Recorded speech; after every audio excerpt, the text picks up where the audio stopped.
I got these animals on a little bit of a ration right now. Ever since it warmed up, well, tomorrow I'll be putting fertilizer on my field. I decided that I'm going to put a 28-0-15-7 on my field this time. And so the overall, okay, so looking at just generic plant data, okay, just generic plant information. If I was just going to talk about plants in a generic format, I'm not talking specifically about the Forage Max winter wheat cultivar of grass. But if I were going to talk about grass just in terms of generic information, what do they call it? The grass plants, I forgot what they call grass plants, but grass plants are different than broadleaf plants.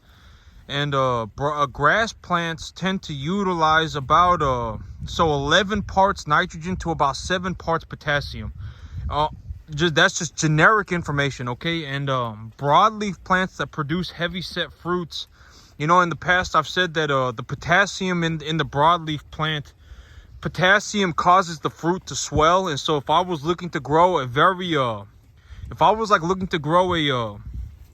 large crop of let's say tomatoes, right, and I was looking to get some very large tomatoes, I would want to make sure that the potassium, there was a little bit of an imbalance of potassium during the time of fruit swell, as well as there needs to be plenty of water and all sorts of other stuff too.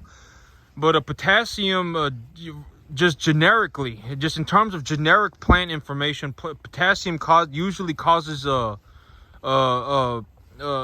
usually helps in the swelling of the fruit.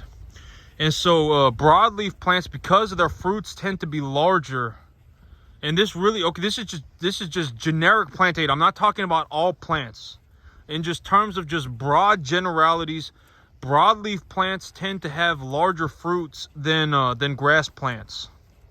And a good way to think about this is to think about like a tomato plant, and then to think about like the grass that I got growing in the back, right? The winter wheat that I have growing in the back. Even if the winter wheat were to set seeds, right, it were to set fruit, the winter wheat seed would not be as large as a tomato. That's one way to look at it. Because we as human beings, we do harvest wheat. We do harvest wheat to make things like bread. And so we do harvest wheat, but the wheat grain tends to be smaller than something like a tomato.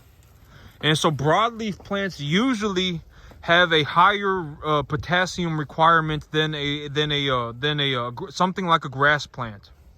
And so when I look at a grass plant, usually like when I have a number in my head in terms of what is just a broad goal of that I am looking to achieve, does not have to be perfect, but what is something that, you know, like just objectify something in my mind that I'm going to head towards to, right? This is what I'm going to head towards to. I'm not just going to walk into the middle of nothing going, you know what I'm saying, and then just hope that I make it. That's not a good idea, right? And so when I look at what I'm doing and I just have a general idea of what direction do I need to be headed to, I would be looking at doing something about 11 parts nitrogen, 3 parts phosphorus, 2 to 3 parts phosphorus, about 7 parts potassium. In terms of NPK, that is about where I would want to be. I would want to be at about 11 parts nitrogen and about 7 parts sulfur. And so when I think about what I've done to my field, I put a urea ammonium sulfate mixture on my field over the last month, right?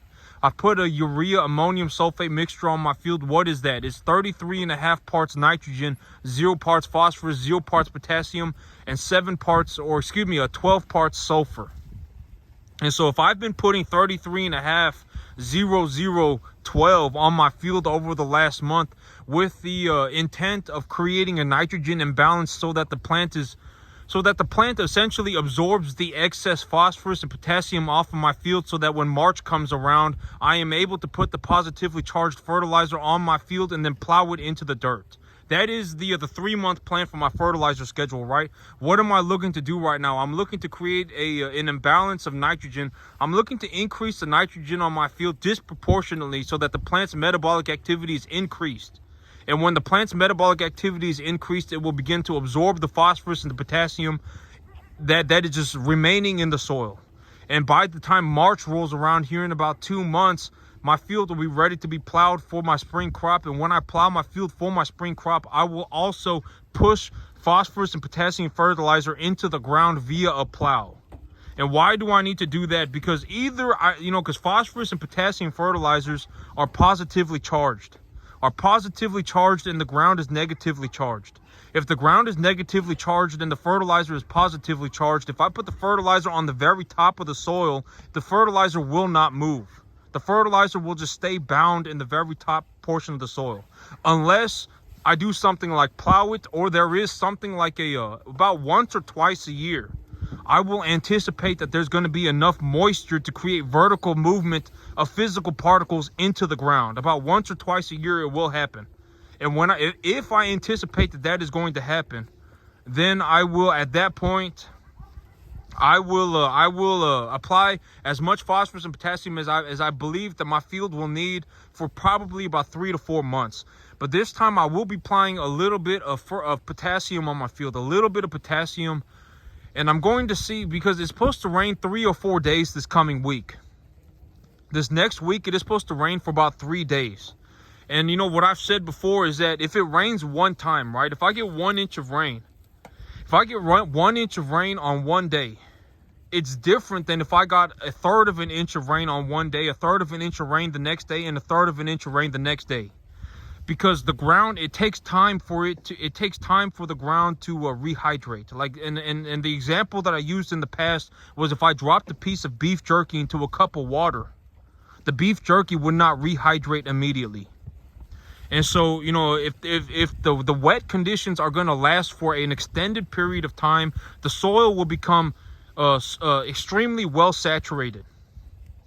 And so I'm not going to, I don't really think I need to put any phosphorus on my field. But I've been putting straight nitrogen and sulfur on my field for about the past month. And I know that I have potassium issues on my field. And the crop that I am growing, in particular, tends to need about 2/3 as much potassium as it does nitrogen. The grass crop that grass in general tends to need about 2 parts nitrogen for 2 parts potassium for 3 parts of nitrogen.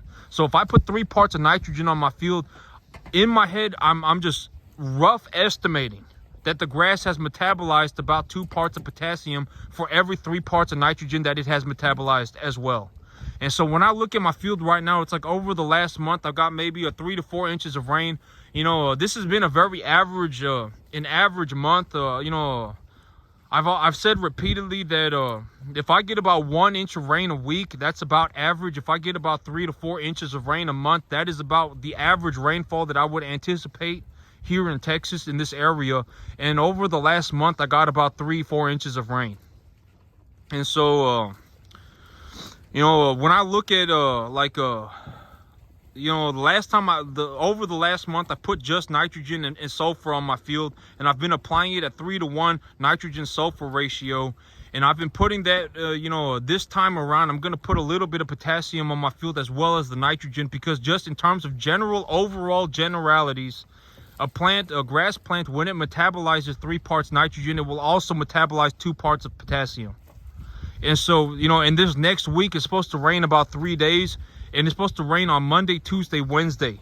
And so if it rains on Monday, Tuesday, Wednesday, the soil is going to be saturated for a long period of time. There will be steady water on my field over several days, and that will help the soil get to a point of absorbing a lot of water, what they call saturation. And so over this next month, I'll be putting about 60 pounds of nitrogen per acre on my field, because this portion right here, I don't have any reason to fertilize this portion of the field. It's just a dirt patch for the animals to live on. And I'll be putting about 65 pounds of nitrogen per acre on the field, and then I'll be putting about 30 pounds of potassium, and then I'll be doing about 14 pounds of sulfur as well. And so that's what I'm going to be doing, and I'm going to be fertilizing my field tomorrow.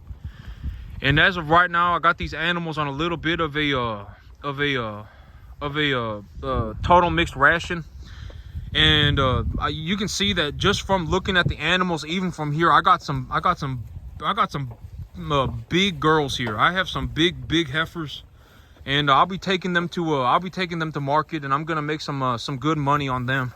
Like you can see, these two right here, very big. These two right here, I'm gonna make good money on them. This one right here, I'm gonna make good money on her. This one right here, I'm gonna make good money on her. And then I got this one that looks like she's about a month or two from going. And the rest of these animals, they look about the same size, so I'll probably end up selling a whole bunch of animals at once. But I have 3 animals right now. When I look at them, they are just disproportionately larger than the others. This one, that one, and that one. And when I sell them, I'm gonna make some good money on them. This one too, maybe. This one right here, I may take her too. She is disproportionately larger than the others. You can tell if you look at her like this. You can tell that she is disproportionately larger than the others as well. And so I may take her as well. But I have some animals right now that are ready to go to market. And when feeding an animal a total mixed ration, it's very, I have had an animal die from eating a total mixed ration. You got to be very careful with this stuff. Like this feed that I bought a peanut hay. I don't really like peanut hay, but the cows freaking love this stuff. Okay, sometimes like when you bring in some feed, the animals, they won't know what it is, and they're not gonna eat it. They're gonna be kind of picky about it for a while. Soybean is a very good example of this.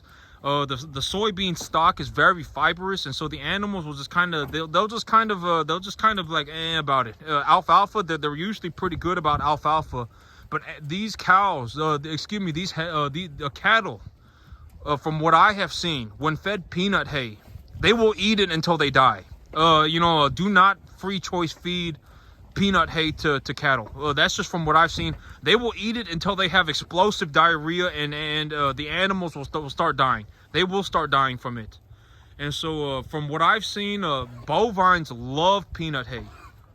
And peanut hay, the only bad thing about peanut hay is that it has a lot of dirt in it. It has a lot of dirt in it. And so, but I bought it for $225 a ton, which is about what I pay for. It's a little bit cheaper than soybean. That's about what I pay for soybean. And so one big square bale, I got 1,400 pound square bales, 4x4x8. I paid $140 a bale, and I have 9 bales left sitting in storage right now. I started off with 14, and so I still have 9 bales left over, and I still have about 2/3 of a shipping container full of corn. And so the big idea with feeding these animals a total mixed ration is when I feed them a total mixed ration, the idea is that I keep the conditioning on the animals until my grass grows back, because at the end of the day, the people that pay me the most, the way that I make the most money is to take these animals, is to market myself towards the commercial beef industry. Like when I look at what should I do for my animals, I look through the commercial beef industry standards. Like, what does the commercial beef industry look for in these animals? What body condition are they looking for? Are they looking for like a 5'6", a 5'6", sometimes a 7? Are they looking for a 1 to 1.5 type animal? Should the animal be polled? Should the animal beef type cattle, dairy type cattle, beef dairy cross? Medium, large frame, stuff like that. You don't really want a whole bunch. You don't want to be in the Longhorn or Corriente business here in practically anywhere. You don't want to be in the Corriente or the Longhorn business. You're not going to make much money. The dairy business, I always say that the 2 things that I would never touch, even with a 10-foot pole, is corn farming in Texas. I would not ever become a corn farmer in Texas, and I would also never become. I would not become, I'm not going to say never, because they say never, but I would legitimately die before I became a dairy farmer anywhere in the world. Dairy farming, I mean, you got to give it to them. They got all sorts of new technology, and I mean, they really got it going on in the dairy industry. But when I see what they do, it's like, oh my God, they got to artificially inseminate this heifer or this cow. They got to artificially inseminate this cow, take genetic markers on the animal to see if it's going to produce good milk and have good growth rates. And then they got to artificially inseminate it, pull the baby away so that the mother produces milk. And then they finally go in there and they produce milk. And if the mama cow's not eating like an 18% protein diet, she's not going to produce the proper level of milk and the proper quality of milk. And then, and after all of that, you get like 1 gallon of milk and you get $1 for it. That is just the most miserable thing other than corn farming, in my belief. I've seen corn farmers here in Texas, and it's like, oh my God, I would not touch that with a 10-foot pole. Would not touch it. Corn farming here in Texas, horrible business.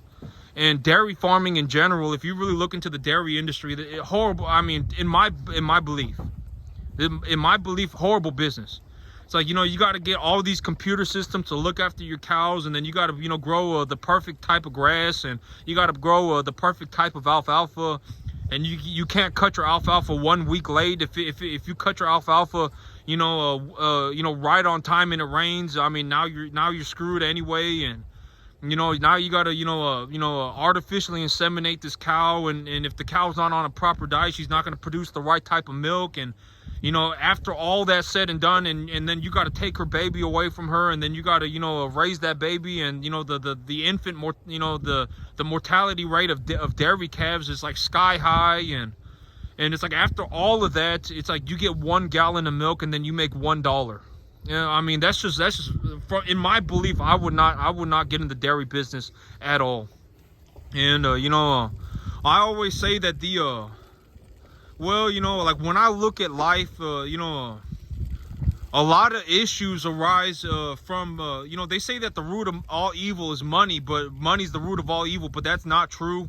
In my belief system, the root of all evil is the inability to stop downwards momentum. That is my belief. A lot of people, I personally believe that the root of all evil is the inability to stop downwards momentum. Like, if you see people, it's like you see somebody and it's like they are doing worse today than they were a week ago.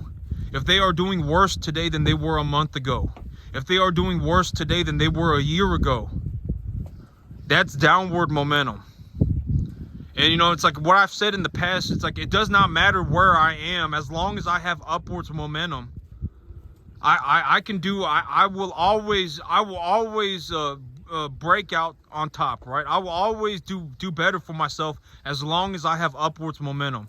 And and it's like sideways, I think it's eye-opening to see, but people can also go sideways. They can also flatline. They can scrape across the bottom. It's like, are they doing the same thing just about that they were doing a month ago? Are they doing the same thing that they were just about a year ago?